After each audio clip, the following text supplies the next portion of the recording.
এই হলো দীঘার বর্ডার। এরপর শুরু হচ্ছে উড়িষ্যা রাজ্য।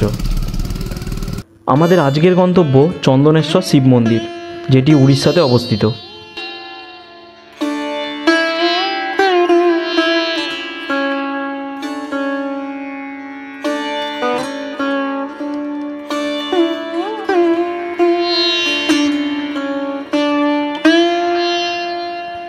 এই মন্দির চত্বরের ভিতরেই পুজো দেওয়ার ডালা আপনারা পেয়ে যাবেন।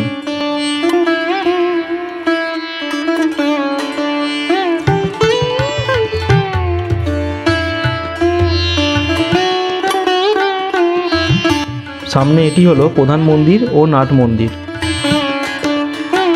এই মন্দিরের পৌরাণিক কাহিনী অনেকটা এইরূপ। দক্ষযজ্ঞের পর দেবাদিদেব মহাদেবের তাণ্ডব থামানোর জন্য মাতা সতীর দেহ সুদর্শন চক্র দিয়ে খণ্ডিত করেন শ্রীহরি নারায়ণ।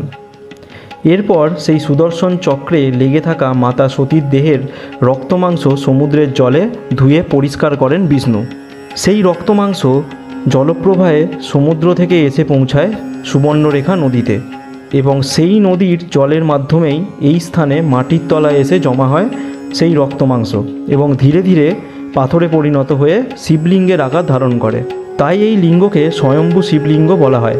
এরপর এক রাখালের গরুকে এই স্থানে মাটির ফাটলের মধ্যে দুধ দিতে দেখা যায় এবং তার সাথেই বাতাসে ছড়িয়ে পড়ে চন্দনের সুবাস। সেই থেকেই এই শিবলিঙ্গের প্রথম পুজো শুরু হয় এবং নাম হয় চন্দনেশ্বর। নাট মন্দিরের সামনেই অবস্থিত নন্দী মহারাজের পাথরের মূর্তি।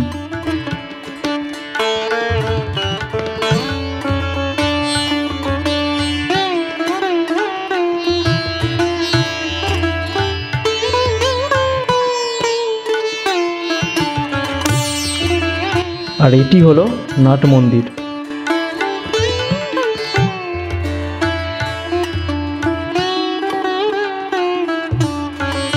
এই হলো প্রধান গর্ভগৃহ।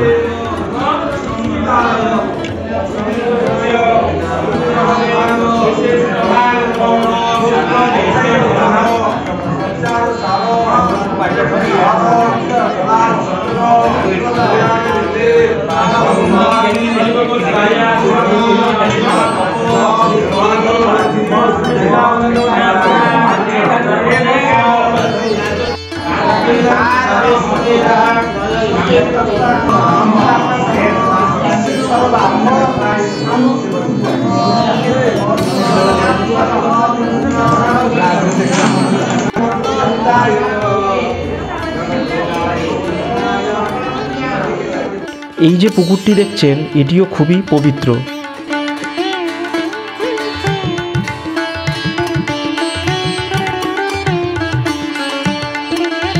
এই মন্দির চত্বরে মহাদেবের প্রধান মন্দির ছাড়াও আরও অনেক মন্দির আছে, সেগুলিতে আপনাদের নিয়ে যাই। পুকুরটির পাশেই এই যে মন্দিরটি, এতে বিরাজ করছেন মা দুর্গা।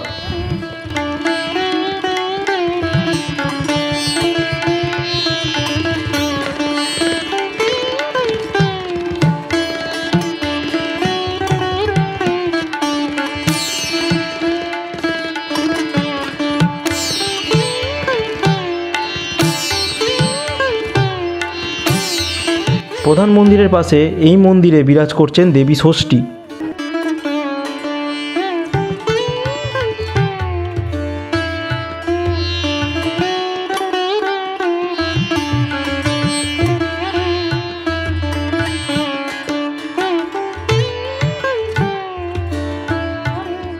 আর এই মন্দিরে রাধাকৃষ্ণ বিরাজ করছেন এবং এটিতে আছেন জগতের নাথ জগন্নাথ।